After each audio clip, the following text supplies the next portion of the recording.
Mr. Walker, you're charged with resisting arrest. You're facing up to a year in jail and or a $4,000 fine. We're going to do probable cause. You have the right to remain silent. Anything you say can or will be used against you. You have the right to have an attorney present. If you cannot afford one, one will be appointed to you, sir. Okay. Buckle up, because what you're about to witness might just restore your faith in justice or completely shatter it. Today, we're diving into a jaw-dropping courtroom session where one Texas judge isn't playing games with questionable arrests. From walking while black to getting busted for parking 19 inches from a curb at 4:30 in the morning. Yes, you heard that right. These cases expose shocking police tactics that'll make your blood boil. But here's the twist. This judge is not having it. Get ready to see multiple prosecutors get absolutely schooled on probable cause. And trust me, by the end of this video, you'll be questioning everything you thought you knew about traffic stops. Let's roll. Okay. August 31st, 2024, law enforcement officers were dispatched to 401 East Humboldt in Harris County, Texas, in reference to a suspicious person. The law enforcement officer made contact with the witness. The witness stated that the defendant was walking down the street and appeared to be doing something. The witness stated that the defendant started making hand gestures, that he was holding an imaginary gun and shooting towards the witness's house. The law enforcement officer made contact with the defendant. The law enforcement officer informed the defendant not to be on the road while intoxicated and to leave the neighbors alone before departing the scene. The law enforcement officer was later dispatched in reference to a barking dog and observed the defendant walking in the middle of a roadway. The law enforcement officer and a marked patrol unit activated his lights and sirens and attempted to stop the defendant. The defendant continued walking away. The law enforcement officer approached and attempted to arrest the defendant. Defendant began tensing his muscles, pulled away from the officers, and began to resist. The defendant was taken into custody after being taken to the ground. The defendant later attempted to headbutt the law enforcement officer as he was unbuckling the defendant. The defendant was identified with the previous booking photo. What was he under arrest for? So Just walking down the street? yeah, How do you know he's intoxicated? yes, so it shows that, I guess the police were dispatched to a barking dog incident and they saw the. He's walking while black. Yeah, he was walking in the middle of the roadway.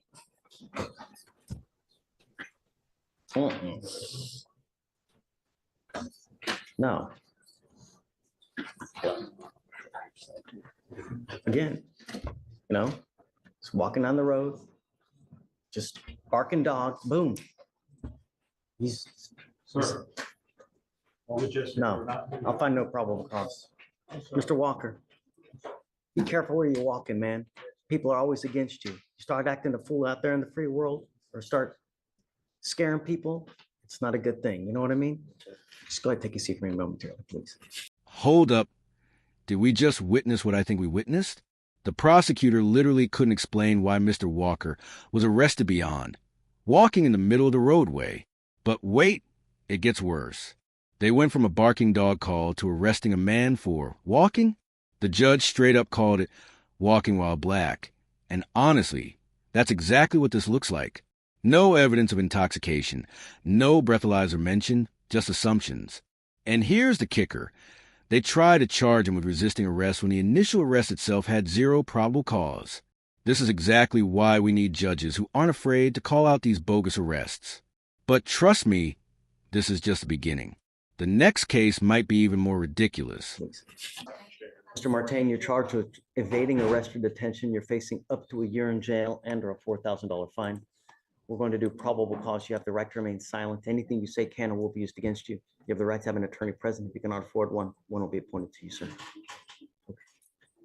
On 9/19/2024, an officer in full uniform driving a fully marked vehicle observed multiple people loitering in front of Siesta Mart in Harris County, Texas. Officer parked in front of the store and the defendant began to quickly walk to the south of the building. Officer told the defendant to stop, but the defendant began to run when he got to the corner. Defendant ran to an apartment complex and the officer lost sight. That's it? No, Judge. The officers established perimeter, K9. But even, what's he doing wrong? It just says he was Standing loitering. flat. It just says he was loitering, Judge. I'm trying to see think if there's so. more. No, detail. I don't think so. I'm gonna find a probable cause. Okay, Judge. Dude, be careful, man. You know, life's hard enough as it is. Judge, I just got out of prison from that block. I understand how it works. You know, all right, just hang tight for me, will you? Yes, sir. Thank you. Are you kidding me right now? They charged this man with evading arrest for standing outside a store? Let me break this down. The officer saw people loitering, which, by the way, isn't even clearly defined as illegal here. And when Mr. Martin walked away, that somehow justified a full pursuit? The judge is literally asking, what's he doing wrong?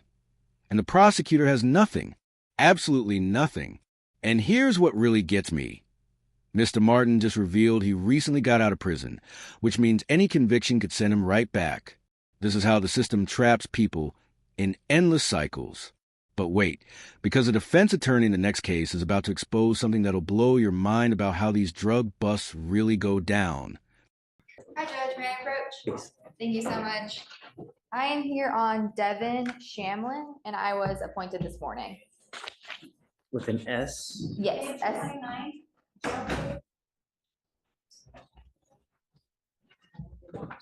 Why is he still in jail? Oh, he's got the felony case upstairs. Yes, Judge. Yeah, he's at no bond on the unlawful possession by a felon. And it's set for December. Judge, I wanted to see if we could review probable cause. Sure. Thank you. Okay, Your Honor. Alex. On October 16th, 2024, the officer conducted CCTV surveillance at 647 Greens Road in Harris County, Texas. The officer observed the defendant flag down a motor vehicle, enter the passenger side of the motor vehicle, and exit within approximately 10 seconds. The officer located and detained the defendant for a narcotics investigation. The officer observed a Starburst candy bag on the floor containing multiple small red plastic bags filled with a green leafy substance identified as marijuana based on the officer's training experience. The officer reviewed surveillance showing the defendant in possession of the candy bag and placing it on the floor. The weight of the marijuana was 14 grams or 0.49 ounces. So because he goes into a car and gets out, like briefly thereafter, he just goes up and starts searching him? Your Honor, the officer was part of a proactive task force and I he get saw it. him enter in the vehicle and exit within a short period of time, reflecting in I his say, training. I do that with my friends all the time. I go in, hey, dude, how you doing? And then I Your used to Honor, do it all the time in high school. the officer recognized that as a potential drug transaction. Mm-mm. I'm with you. Thank you, Judge. All right, no PC, Thank you, Judge. May I be excused? for sure. Thank you. Yes, ma'am.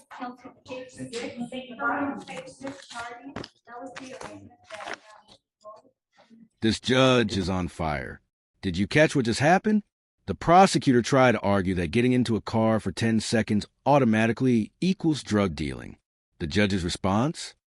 I do that with my friends all the time. Boom. This is what we call judicial common sense. Folks, think about it. How many times have you quickly hopped in a friend's car to grab something, say hi, or check directions? According to this proactive task force, that makes you a drug dealer. And let's talk about Mr. Shamlin being held with no bond on a felony charge upstairs. This minor marijuana case could have been used to keep him locked up indefinitely, but this judge saw right through it. Now, brace yourselves for the most absurd traffic stop you've ever heard. Is he no show? Come up. Who are you?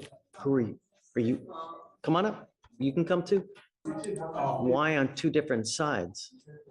Are you embarrassed to be with your mom? Okay. I separate Got it. family and spectators. Okay. Good morning, Mr. Hardy. Mr. Hardy, you're charged with possession of marijuana. You're facing up to 6 months in jail and or a $2,000 fine. Shh. We are going to do probable cause. You have the right to remain silent. Anything you say can or will be used against you. You have the right to have an attorney present. If you cannot afford one will be appointed to you, sir. Yes, Judge. Okay. On November 22nd, 2024, the officer observed the defendant's vehicle parked more than 18 inches from a curb on a public roadway in the right lane of a two-way road in Harris County, Texas. While the officer ran the motor vehicle, the passenger side door opened, a black female exited, and the female approached the patrol vehicle. The officer made contact with the female and observed a strong odor of marijuana emanating from the female. The officer made contact with the defendant, the driver of the vehicle, and observed a strong odor of marijuana and had the defendant exit the motor vehicle. A PC search was conducted and the officer located 3.5 in the driver's side door and one blue package with oops all berry on the front containing green leafy substance on the rear driver's side floorboard, one red package with fruity pebbles on the front containing a green leafy substance in the back seat, and two clear plastic baggies containing green leafy substance under the front right passenger seat. The officer also observed one burnt marijuana cigar behind the front passenger seat and one small chunk of loose green leafy substance in between the driver's seat and the door. The green leafy substance was identified as marijuana based on training experience, and the weight was 54 grams or 1.9 ounces.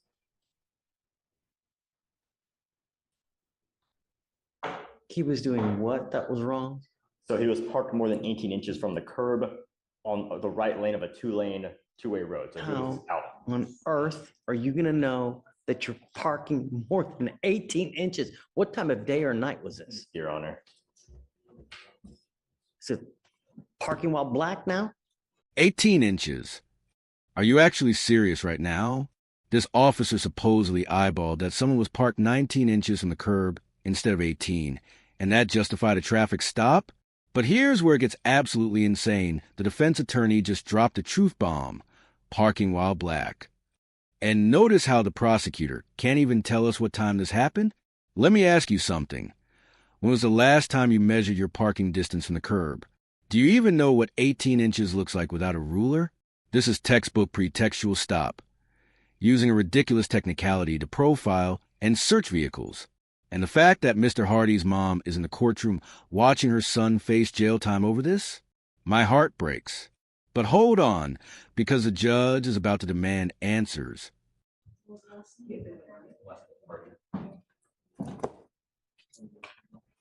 Come on.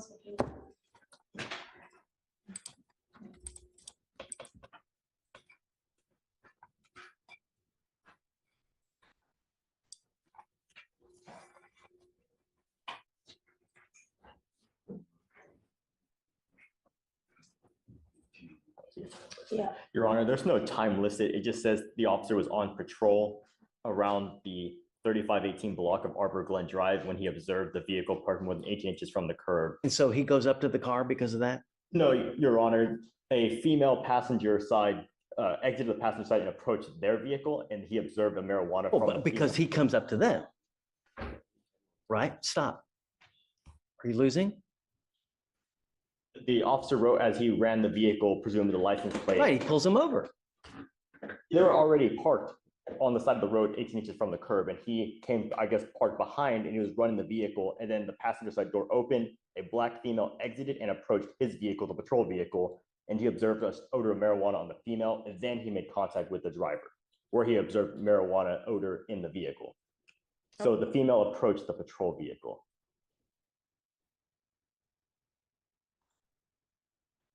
Show me in the penal code that code. What is the penal code for that? Regarding the 18 inches from the curb, sir, is that the Yeah. issue of what we're talking about? Yeah, because they come to him because he comes to them. Right, they're just parked. He comes to them.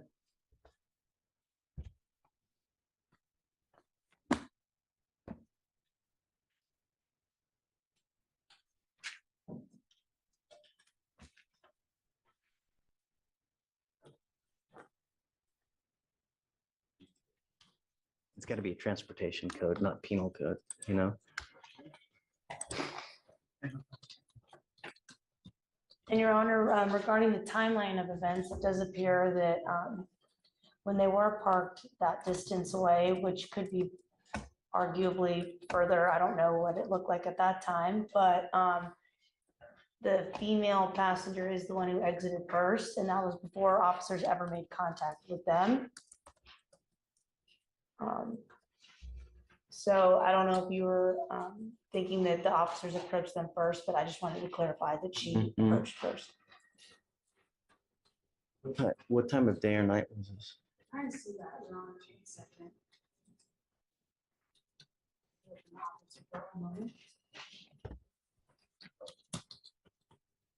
Four in the morning. And Your Honor, I 4 in the found, morning. 4:30 a.m. And he can delineate at 4 in the morning that parking 18 inches from a curb. and I found the regulation, the statute in the Mm-mm. transportation code where it says you have to park within 18 inches. At 4 in the morning, you can tell. Your Honor, the officer was, Yeah, yes. I don't think so. All right. 4:30 in the morning, this officer claimed he could visually measure 18 inches in the dark at 4:30 a.m. I'm sorry, but unless this cop has laser vision or carries a tape measure on patrol, this is absolutely ridiculous. And did you catch how desperately the prosecutor tried to spin this? First, they couldn't even cite the correct code. Then they tried to argue the passenger approaching the police car somehow justified everything. Here's the reality. This was a fishing expedition, plain and simple. Park a black person's car slightly too far from the curb at 4:30 a.m. Wait for any movement. Claim you smell marijuana, and boom, probable cause manufactured out of thin air. But this judge is having none of it. What do you think? Is this justice or injustice? Drop your thoughts in the comments, because this final ruling is about to blow your mind. All right, I'm gonna find no probable cause. All right, guys, be careful, right? You know, they're always out there. Just be careful. Do something with your life. Knowledge is power. Get into school, get an education, do something with your life. Life is hard as it is. And it only gets more difficult the older you get. All right? Okay, guys, please. And we'll be sure to call the officer on this case to Whatever you need. understand why he did in fact pull them over for this amount of space. Wow. Wow. We just witnessed something extraordinary. A judge who refused to rubber stamp questionable arrests and actually held law enforcement accountable. Let's recap for defendants for bogus arrests. Mr. Walker, arrested for walking. Mr. Martin, chased for existing outside a store. Mr. Shamlin, detained for a 10-second car visit. And Mr. Hardy, stopped for parking 19 inches from a curb at 4:30 in the morning. Each time, this judge cut through the nonsense and demanded real probable cause. This isn't just about marijuana or resisting arrest. This is about fundamental rights and the terrifying reality that you could be arrested for literally anything if officers decide to target you. This judge's message was clear. The Constitution still matters, even in traffic court. If this video opened your eyes to what's really happening in our courtrooms, smash that like button right now. Share this with everyone who needs to see what justice actually looks like. And if you want more jaw-dropping courtroom breakdowns where judges actually do their job, hit that subscribe button and ring the notification bell. Drop a comment below. Which case shocked you the most? Because trust me, we're just getting started exposing these courtroom battles. Stay informed, stay empowered, and remember, knowledge is your best defense.